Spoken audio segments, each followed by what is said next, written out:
The Adventures of Tom Sawyer by Mark Twain. Longman Simplified English Series. Read by Siriya Boonlert. Chapter 27. Saved.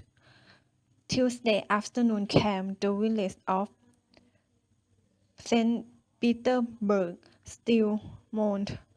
Public prayers had been said for to lost children. Most of the searched and given up a task and had gone back to their daily work, saying that it was plain that the children could never be found.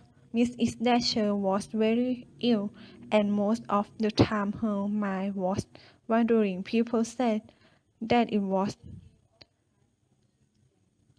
heartbreaking to hear her call her child and see her raise her head and listen. Aunt Polly's grey hair had gone almost white. The village went sadly to its rest on Tuesday night. In the middle of the night, a wild burst of drinking broke from the village bells, and in a moment the streets were swimming with excited, half-dressed people who shout, "Get up! Get up! They found! They found!" The beating of tin pans and the blowing of horns echoed to the uproar. The crowd moved toward the river, met the children coming in and open carriage drawn by shouting villagers gathered round it, joined its homeward march, and swept gloriously up the main street, cheering madly. The village was lit up. Nobody went to bed again. It was the greatest night the little town had ever seen.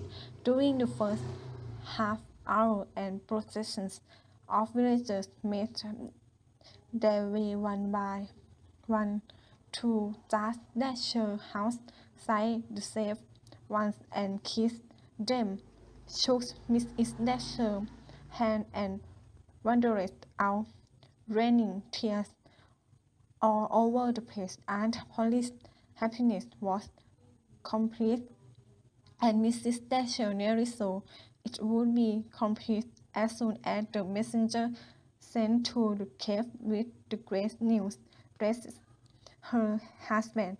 Tom laid on the coast with an eager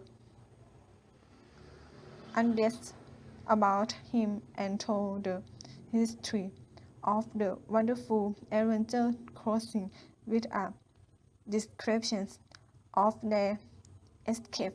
He followed two passes as far as his kind spring would reach. He followed a third to the end of the string and was about to turn back when he cast sight of a far-off glimmer that looked like daylight. He crawled toward it, paused his head, and shouted through a small hole, and saw a boat Mississippi rolling by. And if it had happened to be night, he would not have seen that glimmer of daylight and would not have approached that process any farther. He told now he went back, broke the good news to Becky and managed to convince her. She almost died of joy when she saw the light. They paused their way out and sat and cried with gladness. Some men came along in the boat and did not believe Tom right. Tom and at first because they said you are 5 miles down. The river, the river below the valley where the cave is. The motorman rode them to an house, gave them supper, made them rest till 2 or 3 hours after dark, and then brought them home before daylight. Thus Dasher and the handful of searchers with him were informed of the great news.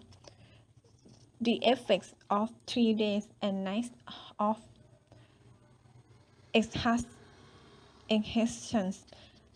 and hunger could not be shaken off at once, as Tom and Becky soon discovered. They had to stay in bed on Wednesday or Thursday. Tom was nearly as strong as ever by Saturday, but Becky did not leave her room until Sunday, and then she looked as if she had had a long illness. Tom learned of Huck's sickness and went to see him. The widow Douglas stayed by to see that no exciting subject was mentioned to a patient. At home, Tom was told of the Cardiff Hill of Fred and that the ragged man's body had been found in the river near the ferry landing. Perhaps he had been drowned while trying to escape. A fortnight later, when Tom called at Dasher to see Becky, the judge and some friends made Tom talk. Someone asked him jokingly if he would like to go to the cave again. Tom said that he would not mind. Well, I have not the least dump,